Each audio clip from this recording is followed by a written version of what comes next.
A nossa casa é a casa da igreja. Não pode você falar que vem para casa e assim, vou para a casa da igreja. A casa da igreja é aqui. Não é a casa de Deus. Onde é que é a casa de Deus? Aqui. Então não é por isso que a gente vai estar atento e reverente e com mais atenção, mas porque queremos ouvir o que é dito. E facilita muito quando todos estão atentos, quando ninguém está conversando, quando ninguém levanta para beber água, para sair do banheiro, essas coisas. É por isso que as crianças têm um tempo paralelo ao nosso, porque as crianças são inquietas, a gente não exige que elas fiquem, não tem como exigir. Então, presta atenção, esteja atento, por educação, porque é assim que a gente faz quando vai ao cinema, ao teatro, ou a algum lugar que não está falando, os outros ficam atentos, prestando atenção, e a gente ganha com isso. Agora, no nosso caso aqui, não é proibido falar, mas se você concorda com alguma coisa que é dito, você pode dizer amém, você pode dizer glória a Deus, você pode dizer aleluia, não tem problema nenhum, é bom que você participe. Se é feita uma pergunta, não é aquelas que a gente faz às vezes a pergunta porque não quer que ninguém responda, né? Mas quando a gente pergunta e realmente quer uma resposta, se você tem algo para falar, fale. Porque é para o nosso crescimento,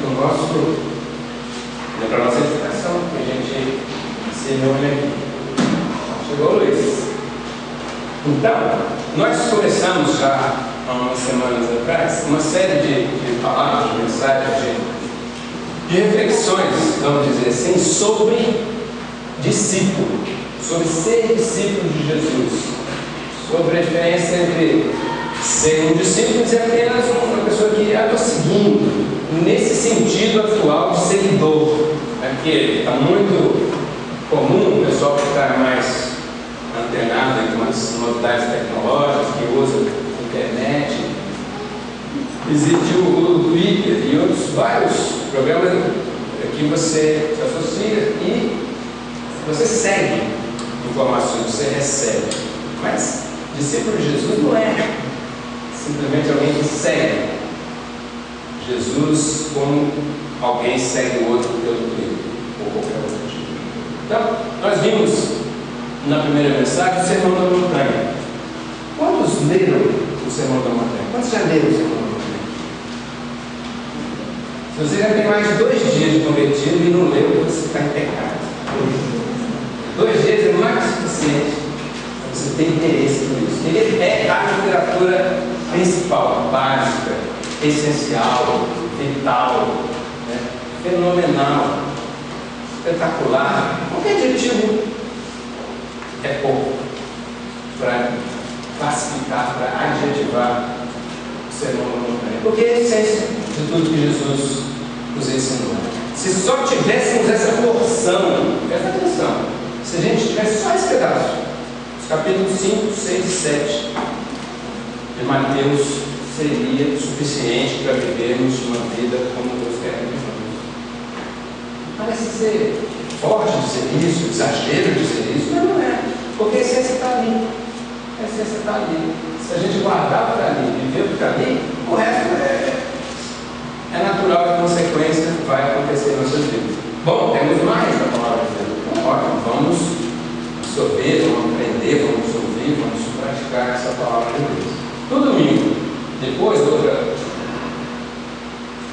mensagem foi sobre o ser discípulo, né? Falamos sobre o alvo, que é ser como Jesus, o desejo, que é para quem quiser. Falamos sobre o custo, quanto custa? Custa tudo, custa a vida, né? Custa toda uma ideia. É um mandamento ser discípulo de Jesus, né? Ser como Ele é. Há um encorajamento, nós vimos que ser discípulo demanda encorajamento, e o Pai nos encoraja, ou o Filho nos encoraja, o Espírito nos encoraja, a igreja se encoraja, e vimos o reconhecimento. Se vivemos como discípulos, seremos reconhecidos como Jesus, né? Como cristãos, como pequenos Cristos ou pequenos Jesus. Já vimos isso. Então, a gente viu isso rapidamente. Quem quiser relembrar isso, é muito simples. Primeiro, ler o Sermão da Montanha, que é a mensagem primeira, foi a leitura desse texto. E essa segunda mensagem é uma coletânea de textos que eu já até passei para vários irmãos que têm e-mail, e receber. Se você tem e-mail e não recebeu, me passa o e-mail no final que a gente coloca na lista e você vai receber os textos sobre essa mensagem aqui. Bom, então vamos começar de fato a mensagem dessa noite, que é a diferença entre os dois reinos. A diferença entre os dois reinos. E aqui eu vou aproveitar um esboço, sempre só uma partezinha pequena de um pastor americano que o Neto conhece, Greg Boyd, lá da igreja de Minneapolis, não, lá de Minneapolis, São Paulo, Minnesota. Então, é um trechinho só que eu apanhei para a gente poder compartilhar aqui. E ele tem a ver com tudo aquilo que a gente vem dizendo e ainda vai dizer sobre o reino de Deus. Então, há dois reinos, e eu queria colocar isso em contraposição: o reino que é o reino de Deus e o reino que é o reino do mundo. Esses dois reinos. Então vamos ler João 18, no versículo 36, sobre essa afirmação de Jesus quando ele define de onde é o reino dele.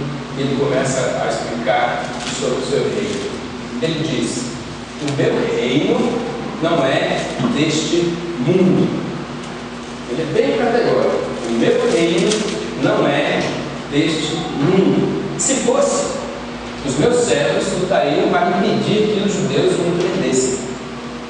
Se fosse, os meus servos se levantariam e lutariam para impedir que os judeus me prendessem. Mas agora, meu reino não é daqui. Então isso fica bem claro: o reino de Deus não é deste mundo, não é daqui. Ele é de Deus, ele é dos céus. E se a gente não entender a diferença entre uma coisa e outra, a gente vai estar meio titubeante, confuso. É muito importante que a gente entenda algumas coisas. Essa semana eu almocei com o Tatá, e num dos momentos que a gente estava conversando, ele falou assim: não, essas mensagens precisam ser mais práticas, mais transformadoras, menos teóricas, menos racionais. Aí eu entendi o que ele quis dizer. Eu não estou querendo aqui discutir coisas sutis e teologias que vão se contrapor, mas eu quero trazer a essência. Agora, se a gente não usar a nossa mente, se nós não formos racionais, a gente não entende. Se a gente não entende, não adianta. Ou a gente é transformado pelo que a gente entende, ou a gente fica com um entendimento interior, porque de qualquer forma você tem um entendimento. A questão é o teu entendimento o entendimento que Jesus apresenta? A gente tem que ter essa coragem de questionar os nossos valores, os nossos entendimentos. Questioná-los. E permanecer firmes quando a gente crê no que crê. Acho que a gente deve defender o que cremos. Viver nisso, a gente não pode ficar titubeando entre pensamentos, mas a gente deve estar atentos para ouvir as opiniões, os pensamentos e escolher, e deixar que o Espírito nos conduza, melhor ainda, para a verdade que é a verdade de Deus. Então Jesus diz: o meu reino não é deste mundo. Qual é o tema número 1 de Jesus nos Evangelhos? Deus marca o mundo. Sobre o que mais Jesus fala e comenta?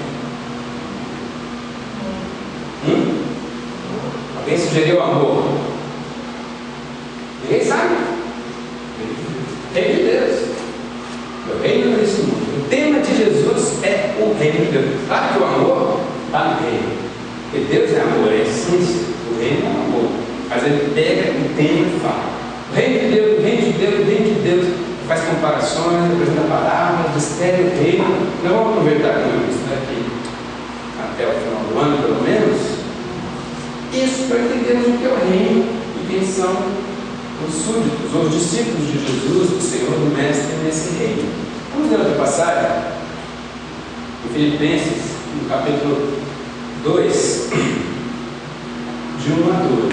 Esse relato é o relato da pessoa principal do reino, que é Jesus, o nosso Deus. Jesus é o Mestre, Jesus é o Senhor, Ele é o principal.